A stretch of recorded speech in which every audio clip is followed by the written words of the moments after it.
Did you know that 30% of job seekers admit to lying on their CVs? But what happens when those little white lies catch up with you? Top of the morning, everyone. My name is Tshidi and I'm back with a brand new video. Today, we're focusing on a topic that can break or make your career: lying on your CV. Whether it's actually exaggerating a bit of a skill, or inflating your job title, or even fabricating some entire roles that never existed, these little tweaks can actually be very, very harmful to your career. Now, there's always a temptation to lie. Let's take a look at why people do it. When you're actually competing against dozens or maybe even hundreds of people, it's sometimes tempting to embellish your qualifications just a little more to stand out.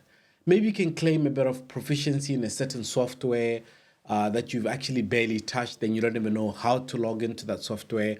Or you're actually extending some of the dates of your last job to cover up a gap in your job. It seems a bit harmless at sometimes, but it's actually one of the worst things that you can ever do for your career. Now, there's obviously some short-term gains. Surely a little lie might get you into the interview.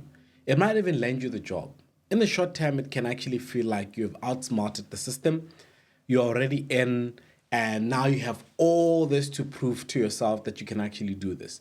But here's where things actually sometimes, in most cases, fall apart. The risks that you're taking. Lying on your CV is actually like building a house on a shaky foundation. And here's what normally happens. Some companies, depending on where you're based, do background checks. So what they will do is they'll actually call your previous employer to check that you actually did the things that you did, especially if some of the things that you've spoken about are very key for them. They'll ask your previous employer to say, did this person do X, Y, Z? Some companies also require candidates to actually complete skills tests during the hiring process. So they will take you through this process to say, please show us that you can actually do the things that you said you can do. If you've exaggerated your abilities, most of the time they will find out that you actually lied. The other problem that you then have is, if let's say they do a skills test, or they do a reference check and they find that most of the stuff that you spoke about was actually lies, the first problem that comes in is trust issues. Even if you manage to actually slip through the initial screening, what happens is when you actually are asked to demonstrate the skills in the job, when your employer finds out that you lied, it doesn't just affect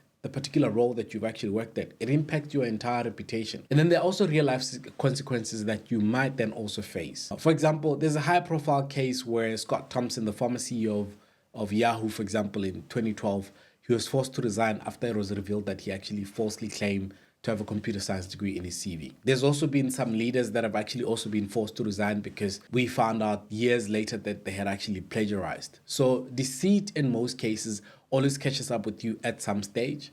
So embellishing might also say, yes, it's actually quite nice, let's do this, nobody's gonna know, and people will always get to find out. Imagine you've also landed a job based on a lie about your expertise in data analysis. On your first day, you're handed a project that requires you to actually show your advanced skills in Excel.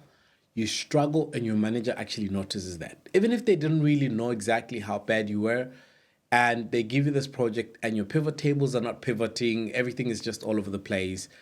From that point on, they start watching you a lot more. They start actually paying a bit of attention into whether you're capable of actually doing what you said you were doing. And some of the things that you might be capable of doing, they start even doubting them and second guessing your abilities going forward. And then there's another element that you should always consider, which is the ethical dilemma. Beyond just practical risks, lying on your CV raises some ethical questions. It's about more than just getting caught. It's about integrity. When you lie, you're setting yourself up for stress, anxiety, and a career built up on deception. And in most cases, people ask, is it really worth it? What do we then do to make sure that we deal with this? Honesty is the best strategy when it comes to actually positioning yourself. So what should you do instead? One, highlight some transferable skills. There's a lot of skills that you might have. And in the last couple of years, we've also seen a lot of companies letting go of a lot of great employees. And what that happens is that obviously the competition for those skills, or the competition to fill in the few roles that exist, becomes a bit more hectic than most scenarios. So if you think you're lacking in one area, focus on the skills that you already have that can be transferred into that role. For example, if you don't have direct management experience, but you've actually led projects or mentored some of the colleagues, try and emphasize that. Be honest about the gaps. Instead of covering up your employment gaps, explain them. Use time to highlight what you've actually done, your personal growth, your volunteering work, or even any additional work that you did, whether it's freelancing in those times. And then the next thing that you should also do is leveraging references. If you're based in Europe, most of the times they they do written references. But in some cases, like in South Africa, a strong reference can actually go a long way. So making sure that your references are able to speak on your behalf about what you're capable of doing, especially your potential, always goes a long way. And then lastly, continuous learning.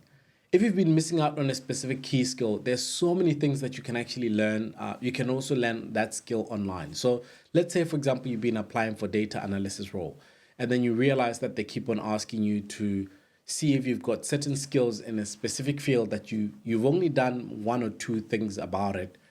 Try and go find courses online that you can actually learn that particular skill so that you'd be able to speak freely about what you've actually learned. In the end, lying on your CV might actually be a quick fix for you, but it's a ticking time bomb that could actually explode at any time. So the best approach is to always be honest, speak about your experiences, focus on your strengths, commit to continuous learnings, and employers normally value a lot of integrity. If you love this video, guys, please don't forget to share it. Don't forget to subscribe. Until we see you in the next video, peace.